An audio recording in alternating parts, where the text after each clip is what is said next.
রাজনীতিবিদ হিসেবে কাজ করতো, অথচ তারা তাদের জিয়াউর রহমান অথবা খালেদা জিয়ার যে রাজনৈতিক আদর্শ সেটাকে ধরে রাখতে পারে, তারা দূষণের মতোই কাজকর্মগুলো পরিচালনা করে যাচ্ছে। আমরা আমাদের শিক্ষকদের উপর ভোটে দেওয়ার তীব্র প্রতিবাদ জানাচ্ছি এবং কলেজে এইসব রাজনৈতিক অপব্যবহার, রাজনৈতিক প্রভাবের অপব্যবহার আমরা সাধারণ শিক্ষার্থী হিসেবে আমাদের যে ন্যূনতম যে বিবেকবোধের জায়গা থেকে আমরা প্রতিবাদে দাঁড়িয়েছি।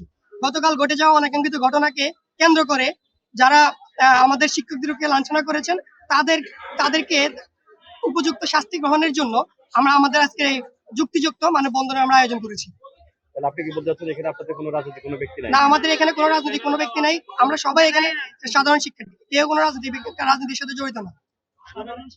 আপনি জানেন যে কিছুদিন আগে বিভিন্ন ক্যাম্পাসে গুপ্ত শিবিররা ছাত্রদলের নেতা কর্মীদের উপর হামলা দিয়েছে। সেই যে হামলা হয়েছে তার পর থেকে সারা বাংলাদেশে গুপ্ত রাজনীতির বিরুদ্ধে একটি স্লোগান উঠেছে, গুপ্তদের বিরুদ্ধে।